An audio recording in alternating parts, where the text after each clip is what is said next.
WRP 0207, Section 7, under Miss Katrina Duque. Hello everyone, I'm Daniel Loa and I'm here to talk about the things that I'm very passionate about or yung mga bagay na nakapagpasaya sa akin. First, ang bagay na nakapagpasaya sa akin is pag-jog, pag-exercise, or pagpapawis. Ang pag-jog, nag-start ako noong 2023. Curious lang ako kasi routine ko na siya before nung high school ako, pero since nag-pandemic at medyo tumatanda na, may mga priorities tayo na dapat unahin. So, yung pag-jog is binili ko siya noong year 2023 kasi feeling ko na parang ang bigat-bigat ko na wala akong masyadong activity na ginagawa. Yun yung parang stepping stone ko para magsimula ulit. Nag-start ako noon first sa UP. Hindi pa sikat yung running era noon. Tumatakbo na ako noon. So, parang 5 times a week, ginagawa ko siya. Nag-jog ako noon. Parang conditioning na rin sa katawan ko, sa paa ko, na magtumakbo. Kasi para sa akin yung pagtatakbo is nakakapagkalma siya ng utak.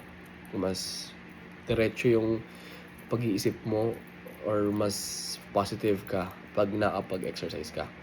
At syempre, sinasabayan ko na rin siya ng exercise before na nakapagbuhat ako, nakapag-lift ako ng bigat na dumbbells or what. Tapos, ayun, yun yung first na bagay na nakapagpasaya sa akin. Second is, pag may free time ako, nagbabasketball din ako kasama kaibigan ko.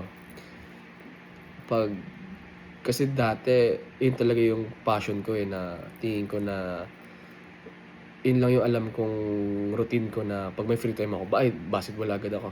Pero ngayon kasi, mas na-broaden yung pag-iisip natin. Gusto natin mag-try ng mga iba't ibang bagay. Ngayon, nakapag-basketball na lang ako pag may nag-aaya.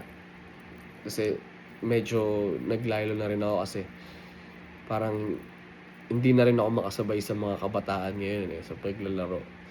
Kasi medyo mas aggressive na sila kumpara sa atin. Pero dati yun talaga yung pinaka-hobby ko is mag-basketball. Na-experience ko pa yung before sa school, yung intrams na nung year 2022. Nakapag-join pa ako nun before Yun yung parang last na parang very competitive na league na nasalihan ko sa FEU. Yung intrams. Kasi bata pa ako mag-isip noon, medyo wala pa akong pakialam sa mga bagay na iniisip sa akin ng mga tao.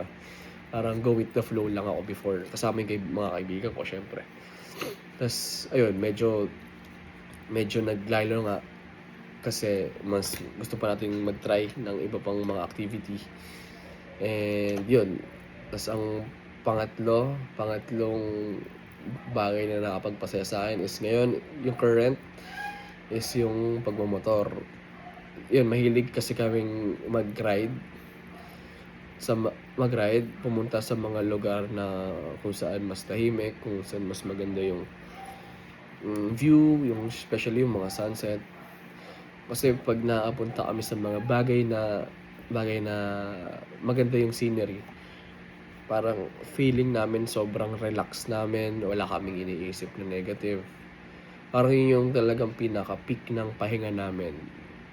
Kada may free time, mag-chat-chat na kami na free ka ba, ganito, ganyan, baka pwede pumunta tayo sa ganito. So, ayun. Yun yung pinaka-the best na pahinga na experience ko ngayon na pag sobrang stress ka na sa ACADS. Pero syempre, i-prioritize mo rin yung ACADS mo na. Ngayon na graduating ako, syempre, unahin mo na yung mga kailangan tapusin bago ka pumunta sa mga lugar. Kasi tulad ngayon na sobrang gaan ng workload, medyo may time kami para makaalis, para makapag-relax. Yun yung pinaka the best na hobby ko ngayon yun yung bagay na nakapagpasaya sa akin ngayon, yung pagpapahinga. Syempre ngayon lang tayo maka-experience ng mga itong opportunity, so dapat sinusulit na rin.